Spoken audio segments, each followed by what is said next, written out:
Hello friends, welcome to Jayam. So இன்றைக்கி நம்ம பார்க்க போகிறது வந்து ரீசெண்டாக இருக்கிற சாரீ டைப் ஃப்ராக் தான் எப்படி ஸ்டிச் பண்ணலாம் அப்படின்னு பார்க்க போகிறோம். ஸோ உங்களுக்கு ஹைட் என்ன வேணுமோ அதை நீங்கள் எடுத்துக்கலாம். ஸோ இதுக்கு மேலே வந்து ஒரு பார்டர் இருந்தது, அதை நான் கட் பண்ணிவிட்டேன். காஷ்மிகா ஹைட்டை விட கொஞ்சம் ஜாஸ்தியாக தான் எடுத்திருக்கேன். அப்புறம் நம்ம மடிச்சு விடலாம். ஏன்னா நம்ம ஃப்ராக் டைப் நம்ம ஸ்டிச் பண்ணிட்டோம் அப்படின்னா நம்ம நல்லா நீ ஹைட் வர்ற வரைக்குமே நம்ம தாராளமாக ஸ்டிச் பண்ணிக்கலாம். ஸோ காஷ்மிகா வந்து சொல்லும்போதே அதான் சொன்னாங்க, செகண்ட் ஸ்டாண்டர்ட் நான் போகிற வரைக்கும் எனக்கு வேணுமா அப்படின்ற மாதிரி தான் என்கிட்ட சொல்லியிருந்தாங்க. ஸோ வெளியில் இருக்கிற கஸ்டமரை விட வீட்டுக்குள்ளேயே ஒரு கஸ்டமர் வச்சுட்டு நான் படுற பாடு இருக்கே அப்பா. இந்த சாரீ வந்து வரலட்சுமி நோம்புக்கு அம்மனுக்கு வியர் பண்ண சாரீ தான். ஸோ அதை வந்து காஷ்மிகாக்கே ஸ்டிச் பண்ணிடலாம் அப்படின்ற மாதிரி தான் நான் பிளான் பண்ணியிருக்கேன். ஸோ இது பார்த்திங்க அப்படின்னா மேலே கட் பண்ண ரிமைனிங் பார்டர் இருக்கு இல்லையா, இந்த பார்டர் வந்து நம்ம அந்த சாரீக்கு கீழே வந்து சிங்கிள் பார்டர் இருக்கு இல்லையா, அதையும் நம்ம வந்து அப்படியே மேலே எடுத்து ஸ்டிச் பண்ணோம் அப்படின்னா இதை ரிமைனிங் இருக்கிற அந்த பார்டர் வந்து அந்த பார்டருக்கு மேலே நம்ம ஸ்டிச் பண்ணாலும் பண்ணிக்கலாம். எதுவுமே நம்ம வேஸ்ட் பண்ணாமல் ஸ்டிச் பண்ணோம் அப்படின்னா நம்ம அப்படி பண்ணிக்கலாம்.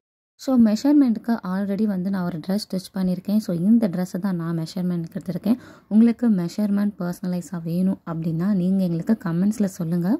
இந்த ட்ரெஸ் வந்து 6 to 8 இயர்ஸ் இருக்கிற வரைக்கும் குழந்தைங்களுக்குமே பத்தும். நான் எடுத்த அந்த க்ரீன் கலர் கட் வந்து எக்ஸ்ட்ராவாக வந்து நான் ஒரு 4 inches எடுத்திருக்கேன் இல்லையா, ஸோ அதனால் சொல்கிறேன். ஸோ இது வந்து மெஷர்மெண்ட்க்கு வந்து பாடி மெஷருக்கு மேலே வந்து நான் எடுத்திருக்கேன். நான் வந்து நல்லா சைடு வந்து சீம் அலவன்சஸுமே ஜாஸ்தியாக கொடுப்பேன், ஹைட்டும் எப்போயுமே ஜாஸ்தியாக கொடுப்பேன். அதுக்கப்புறம் நம்ம வேணும்னாலுமே கட் பண்ணிக்கலாம், அதனால் ஒரு ப்ராப்ளமும் கிடையாது. நீங்கள் வச்சு போகிறதா இருந்தீங்க அப்படின்னா நீங்கள் அந்த மாதிரி எடுத்துக்கலாம். ஸோ இதோட வித் அதுக்கப்புறமா வந்து இந்த ஆம்ஹோல் கிட்டே இருக்கிற வித்து, அதாவது chest with, neck height, armhole எவ்வளோ, நெக் வித்து எவ்வளோ, இது எல்லாத்தையும் மெஷர்மெண்ட் பண்ணாலே போதும். வேறு எந்த எக்ஸ்ட்ரா மெஷர்மெண்ட்டுமே தேவை கிடையாது. ஸோ இந்த மாடல் ஸ்டிச் பண்ணுறதுக்கு இப்படி.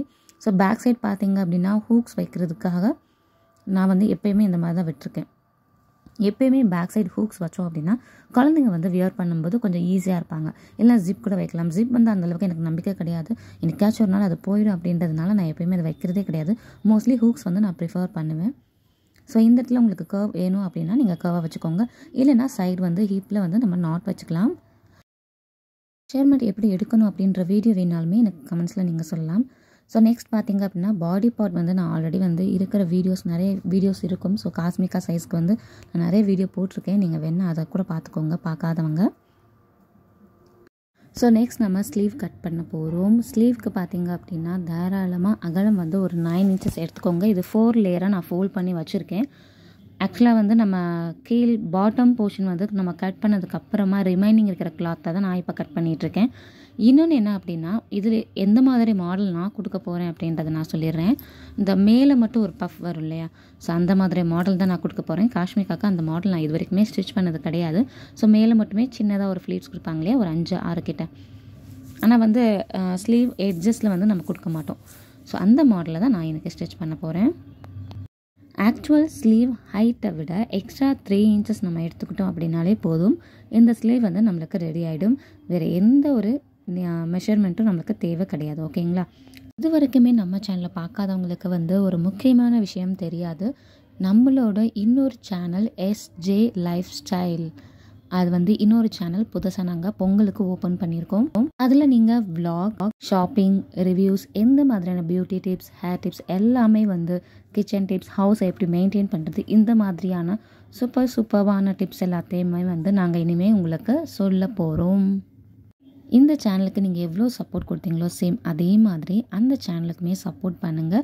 உங்களோட ஃப்ரெண்ட்ஸ் அண்ட் ஃபேமிலிக்கு ஷேர் பண்ணிக்கோங்க. ஆல்ரெடி ஒரு சேனல் இருக்குது, எதுக்காக இன்னொரு சேனல் அப்படின்னா விளாக்ஸையுமே ஸ்டிச்சிங்கையுமே ரெண்டையும் போட்டு கன்ஃபியூஸ் பண்ணுற மாதிரி இருக்குது. பார்க்குற உங்களுக்குமே கிளாரிஃபையாக இருக்கணும் அப்படின்றதுக்காக ஸ்டிச்சிங் மட்டும் இதில் போட்டுட்டு நம்ம மற்ற விளாக்ஸ், ரிவ்யூஸ் எல்லாமே வந்து அந்த சேனலில் போடலான்னு பிளான் பண்ணியிருக்கோம். So front and back lining join விட்டு ஷோல்டரும் ஜாயின் பண்ணியாச்சு. நான் ஜாயின் பண்ணுறப்பவே பார்த்திங்க அப்படின்னா பிசுறு வந்து வெளியே வராமல் இருக்கிறதுக்காக நான் கையாக ஓவர்லாக்கும் சேர்த்து போட்டுருவேன். ஸோ இது வந்து பேக் சைடு ஹூக்ஸ்க்காக தான். ஸோ இங்கேருந்து கீழேருந்து வந்து ஒரு பாக்ஸ் மாதிரி ஓப்பன் பண்ணிட்டு மேலே வந்து ஒரு 2 ஹூக்ஸ் வந்து வைக்கிற மாதிரி பண்ணியிருக்கேன்.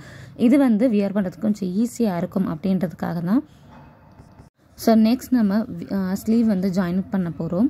அதில் சென்டர் பார்ட்டை ஃபர்ஸ்ட் நம்ம எப்பயுமே பின் பண்ணிடணும்.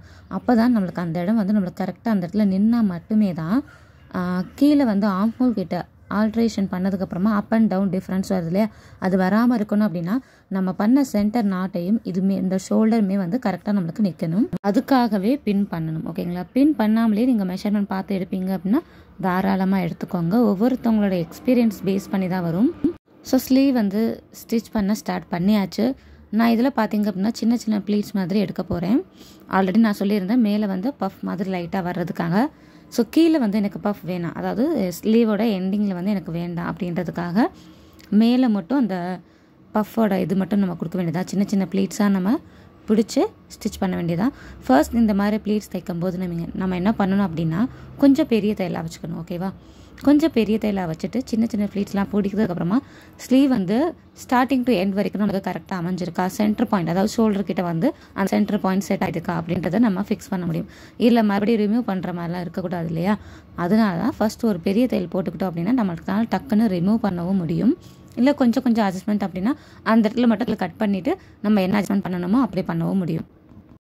ஸோ நான் வந்து மெயின் ஃபேப்ரிக்கில் தான் கட் பண்ணி காமிச்சிருக்கேன், லைனிங் கிளாத்தில் கட் பண்ணி காமிக்கலை. அதை டைரெக்டாக வந்து அப்படியே அதை வச்சுட்டு அது மேலேயே நம்ம லைனிங் கிளாத் மேலேயே வந்து மெயின் கிளாத் ஃபேப்ரிக்கை வச்சுட்டு நம்ம கட் பண்ணிட்டோம்னா அப்படின்னா முடிஞ்சு போச்சு. அவ்வளோதான், ஸ்லீவ் வந்து ஒரு சைடு ரெடி ஆகிடுச்சு. இதே மாதிரி நம்ம இன்னொரு சைடும் ரெடி பண்ணிடலாம். ரெடி பண்ணுறதுக்கு முன்னாடி நான் ஃபர்ஸ்ட்டு ஒரு ஸ்டிச்சஸ் தான் போட்டதுனால மறுபடியும் இன்னொரு ஸ்டிச்சஸ் கையோட கையாக நான் ஓவர்லாக்கும் சேர்த்து போட்டுருவேன். ஸோ இந்த மிஷின் இருக்கிறவங்களுக்கு வந்து நம்மளுக்கு ஈஸியாகவே வேலை முடிஞ்சிடும். அதுவும் இல்லாமல் கையோட கையாக முடிச்சிங்கனால தான் ரொம்ப நல்லது. இல்லை உங்களுக்கு ஃபைனலாக தான் பண்ணுறது பிடிக்குது அப்படின்னா நீங்கள் அப்படியே பண்ணிக்கோங்க. இப்போ அவ்வளோதான். ஸோ இதை பார்த்தீங்க அப்படின்னா ஃப்ரண்ட் சைடுக்கும் பேக் சைடுக்கும் கொஞ்சம் ஒரு 1/2 இன்ச் வந்து டிஃப்ரெண்ட் இருக்கும். எதனால அப்படின்னா நம்ம பேக் ஹூக்ஸ் தைக்கிறதுக்காக நம்ம கொஞ்சம் துணி வந்து எடுத்துகிட்டு போவோம் இல்லையா, ஸோ அதை வந்து நம்ம மேனேஜ் பண்ணணும் இல்லையா. சென்டரில் நம்ம ஃப்ரண்ட் சைடில் எப்படியுமே டாட் பிடிப்போம். ஸோ அதுக்கும் வந்து நம்மளுக்கு ஈக்குவல் ஆயிடும். அதனால வந்து எக்ஸ்ட்ராவாக நம்ம எதுக்கு துணி மெஷர்மெண்ட் தனியாக எடுக்க வேண்டிய அவசியமே கிடையாது. இப்போது பாட்டம் பார்ட்டுக்கும் லைனிங் பார்ட் வந்து ஒரு ஸ்டிச்சஸ் போட்டு நான் ஆல்ரெடி வச்சுருக்கேன். அது நல்லா வந்து ஒரு 3/4 இன்ச் அளவுக்கு நான் எப்போயுமே எடுக்கிறது அப்படி தான். ஏன்னா குழந்தைங்க வளர்கிறப்போ நம்ம ஒரு ஸ்டிச்சஸை நம்ம எடுத்து விடலாம், அது ஒரு ப்ளஸ் இருக்குது. இப்போது சின்ன வயசில் ஸ்டிச் பண்ணும்போது டாப் அண்ட் பாட்டம் போர்ஷன் வந்து நம்மளுக்கு கரெக்டாக தொப்புளுக்கு கொஞ்சம் மேலேயோ இல்லை கீழேயோ இருந்தால் கூட கரெக்டாக இருக்கும். ஓகேங்களா, வளரப்போ மேலே ஏறிக்கிட்டே போயிடும், அது பார்க்குறதுக்கு நல்லா இருக்காது. அதனால ஸ்டார்டிங் நம்ம ஸ்டிச் பண்ணுறப்பயே இதுக்கு வந்து ஒரு 3/4 இன்ச் அளவுக்கு விட்டுறணும். அதுக்கு மேலே கூட நீங்கள் தாராளமாக விடலாம். ஜாஸ்தி நம்ம விட்டுட்டோம் அப்படின்னா வளர அந்த செஸ்ட் பார்ட் வந்து மேலே நம்மளுக்கு ஏற ஆரம்பிக்கும் இல்லையா. அதாவது டாப் அண்ட் பாட்டம் பொசிஷன் கரெக்டாக நம்ம அதுக்கு பொசிஷன் நிற்கலை அப்படின்னா, அதாவது சின்ன வயசில் வந்து பெரிய கவுனாக வாங்கிட்டோம்னா அப்படின்னா கரெக்டாக அந்த செஸ்ட்டில் வர வேண்டிய பார்ட், அதாவது தொப்புள்கிட்ட வர வேண்டிய பார்ட் வந்து நல்லா வந்து வயிற்றுக்கு கீழே வந்து இறங்கியிருக்கும். அந்த மாதிரிலாம் இருக்கக்கூடாது, பார்க்குறதுக்கு கொஞ்சம் நல்லா இருக்கணும். ஸோ ப்ளீட்ஸ் எல்லாமே பிடிச்சிட்டு ஈவனாக வந்து ஷேர் பண்ணிட வேண்டியதான். அதுக்கப்புறமா சைடு பார்த்தீங்க அப்படின்னா உங்களுக்கு பெல்ட்டு, அதாவது கட்டுறதுக்கு கொஞ்சம் டைட்டாக கட்டணும். ஏன்னா குழந்தைங்க லூஸாக தான் போடுவாங்க. உள்ளே அவங்களுக்கு ட்ரெஸ் இறங்குறப்பவே லூஸாக இறங்கினா தான் ஒரு சாட்டிஸ்ஃபைடே அவங்களுக்கு இருக்கும். ஸோ ட்ரெஸ்ஸை லூஸாக தைச்சிட்டு நம்ம இந்த நாட் கொடுத்துட்டோம் அப்படின்னா போதும். அதுக்கப்புறமா சைடு ஆல்ட்ரேஷன் இது ஃபுல்லாகவே நம்ம முடிச்சிட்டோம் அப்படின்னா நம்மளுக்கு கவுன் வந்து ரெடி ஆகிருக்கும். அந்த மேலே வச்சுருக்கிற ப்ளீட் வந்து நான் செப்பரேட் வீடியோவை அட்டாச் பண்ணுறேன். இதுவே ஆல்ரெடி வந்து 8 மினிட்ஸ் கிட்ட ஆயிடுச்சு இல்லையா. ஸோ அதனால் ஃபைனல் அவுட்புட் இதுதான். ஸோ நெக்ஸ்ட் வீடியோவில் இந்த ப்ளீட்ஸ் வீடியோவை பார்க்கலாம். கண்டிப்பாக இந்த வீடியோ உங்களுக்கு பிடிச்சிருக்குன்னு நான் நம்புகிறேன். ஸோ இந்த வீடியோ பிடிச்சிருந்தால் லைக் பண்ணுங்கள், ஷேர் பண்ணுங்கள், கமெண்ட்ஸ் பண்ணுங்கள். மறக்காமல் ஜாயின் சேனலுக்கு சப்ஸ்கிரைப் பண்ணிடுங்க. பாய்.